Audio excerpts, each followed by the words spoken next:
Bahujan Samaj party के पक्ष में उत्तर प्रदेश में हवा अब तेजी से बदलने लगी है।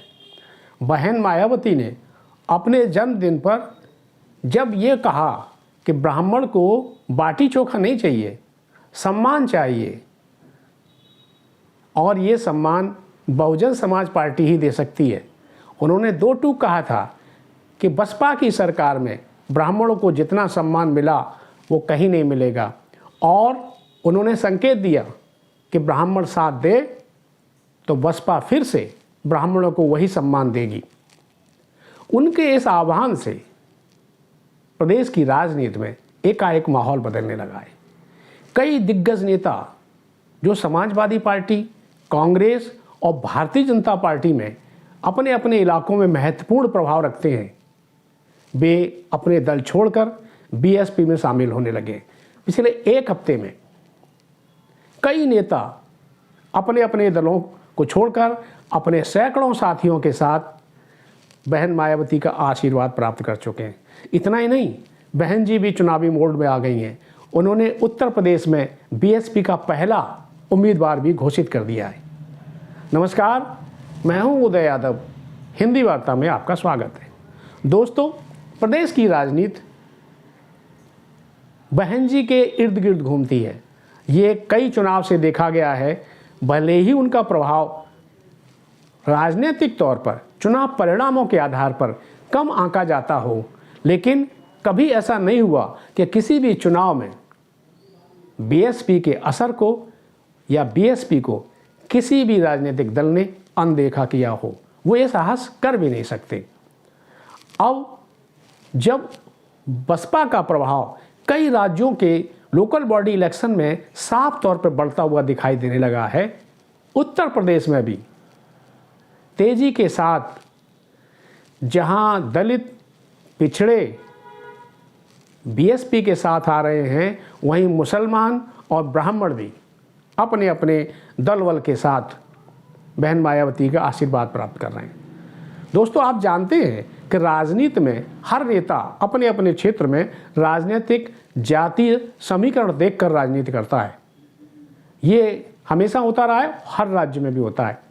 उत्तर प्रदेश में जब बहन जी ने ये कहा कि बीएसपी किसी से गठबंधन नहीं करेगी, अकेले चुनाव लड़ेगी, तो तमाम लोगों के सामने ये रास्ता साफ हो गया कि वे अपने अपने क्षेत्र के जातीय समीकरण देखें और उसके अनुरूप फैसला दें।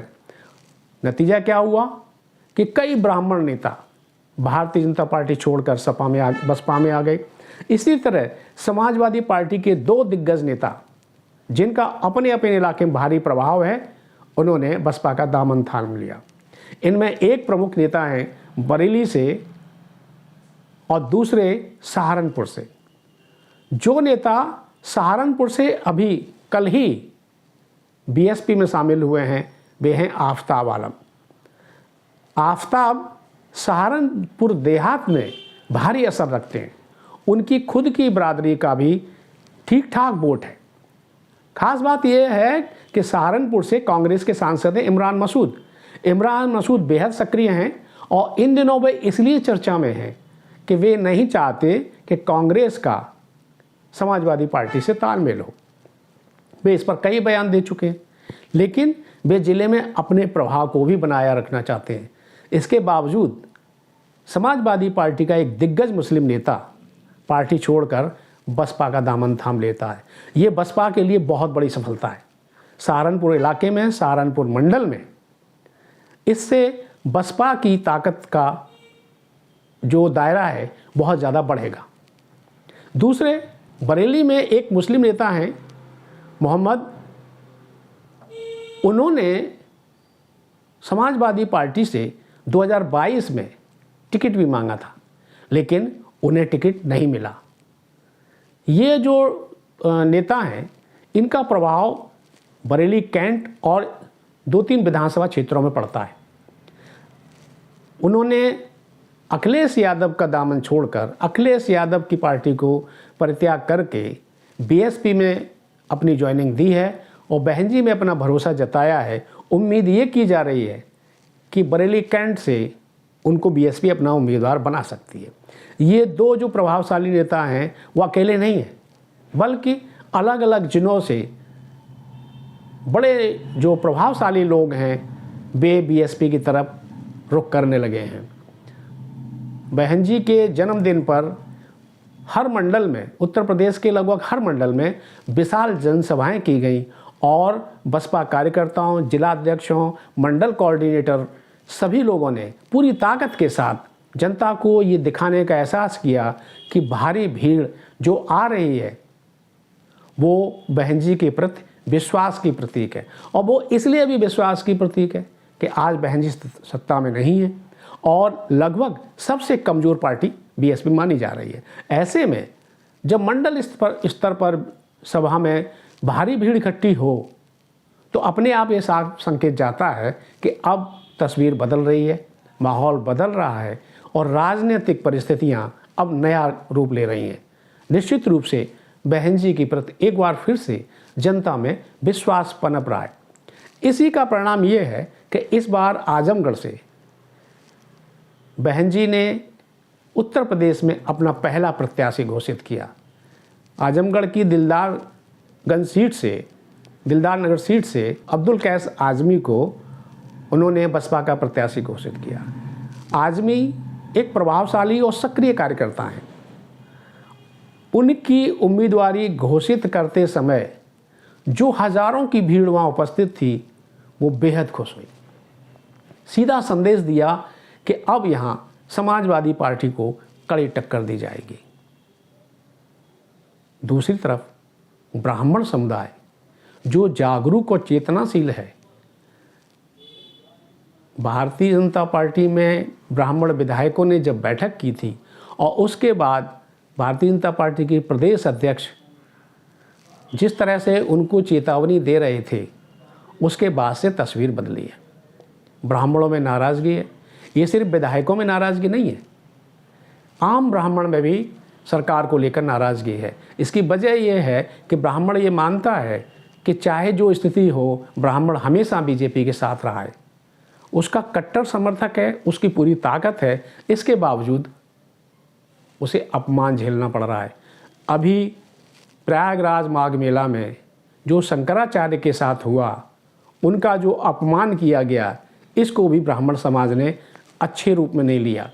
परिणाम ये है कि कई ब्राह्मण नेता अपनी अपनी पार्टियाँ छोड़ रहे हैं और समाजवादी पार्टी या कांग्रेस की तरफ जाने के बजाय बहुजन समाज पार्टी का दामन थाम रहे हैं। कल जौनपुर के एक ताकतवर ब्राह्मण नेता दीपक तिवारी ने बहुजन समाज पार्टी का दामन थाम लिया। दीपक तिवारी के साथ बहुत से ब्राह्मण पार्टी में आए। इसी तरह से अंबेडकर नगर से एक भाजपा के दिग्गज नेता रहे हैं युवा घनश्याम पांडे, उन्होंने भी अपने सैकड़ों समर्थकों के साथ बीएसपी की सदस्यता ग्रहण की। ये जो ब्राह्मणों का अब तेजी से बीएसपी की तरफ आने का चलन बढ़ा है, तो क्या ऐसा लगता है कि एक बार फिर से ब्राह्मण बहन जी को मुख्यमंत्री बनाने की में पूरी ताकत से जुटेगा? क्या वो फिर से 2007 का नारा दोहराया जाएगा कि ब्राह्मण शंख बजाएगा, हाथी बढ़ता जाएगा? दूसरा, हाथी नहीं गणेश है, ब्रह्मा विष्णु महेश है। ब्राह्मण की ताकत है कि एक ब्राह्मण 100 लोगों को कन्विंस कर सकता है। उसके पास जो लोगों को समझाने की क्षमता है, अपनी बात को रखने की जो कला है, वो किसी दूसरी जाति के व्यक्ति के पास नहीं होती। इसीलिए जिस दल के साथ ब्राह्मण होता है, उस दल की सफलता की गारंटी बढ़ जाती है। इस बार भारतीय जनता पार्टी से जो ब्राह्मणों की नाराज़गी है, जो इस समय भारी चर्चा में है और जिसको निष्प्रभावी करने के लिए बीजेपी के कई वरिष्ठ नेता सक्रिय भी हैं, लेकिन उनकी कोशिशें नाकाम हो रही हैं, ये क्या बीएसपी को ताकत देंगे? क्या ब्राह्मण फिर से बहन जी को मुख्यमंत्री की कुर्सी तक पहुंचाएगा? ये सवाल इस समय उत्तर प्रदेश के राजनीतिक सर्किल में, राजनीतिक माहौल में तेजी के साथ घूम रहा है और इस पर आम से लेकर खास तक हर ब्राह्मण बात कर रहा है और गैर ब्राह्मणों में भी इसकी भारी चर्चा है। दूसरी तरफ ये माना जाता है कि उत्तर प्रदेश का मुसलमान समाजवादी पार्टी के साथ है, वो समाजवादी पार्टी की ताकत है। और पश्चिमी उत्तर प्रदेश हो या पूर्वी उत्तर प्रदेश, अभी लोकसभा चुनाव में जिस तरह समाजवादी पार्टी को सफलता मिली उसमें मुसलमानों का बहुत बड़ा योगदान है। लेकिन इस माहौल के बावजूद जिस तरह से उत्तर प्रदेश के अलग अलग ज़िलों से मुस्लिम नेता बीएसपी में आ रहे हैं, बीएसपी का दामन थाम रहे हैं, उससे ऐसा लगता है कि समाजवादी पार्टी को निश्चित रूप से एक तगड़ा झटका लगेगा। और ये सच्चाई अब आम मुसलमान के अंदर आने लगी है कि बीएसपी ज़्यादा ताकत देती है मुसलमानों को, ज़्यादा सुरक्षा देती है मुसलमानों को, तो एक बार फिर से बीएसपी को आजमाया जाए, बहन जी को मुख्यमंत्री बनाया जाए। तब क्या 2027 में बहुजन समाज पार्टी फिर से सत्ता में आएगी? क्या बहन मायावती भारतीय जनता पार्टी और समाजवादी पार्टी को पीछे धकेल कर सत्ता में पहुंचेंगी? ये सवाल बेहद महत्वपूर्ण है और इसका जवाब आपको देना है। आप अपने विचार कमेंट बॉक्स में ज़रूर लिखें कि क्या ब्राह्मण फिर से मायावती के साथ आ रहा है? क्या वो बहन जी को फिर मुख्यमंत्री बनाएगा? ये था हमारा आज का आकलन, जो 15 जनवरी को बहन जी के जन्मदिन के बाद की जो राजनीतिक स्थितियां उत्पन्न हो रही हैं उस पर आधारित था। आपको कैसा लगा कमेंट में ज़रूर बताइएगा और जल्द मिलते हैं अगले वीडियो में नए विषय के साथ। तब तक के लिए नमस्कार।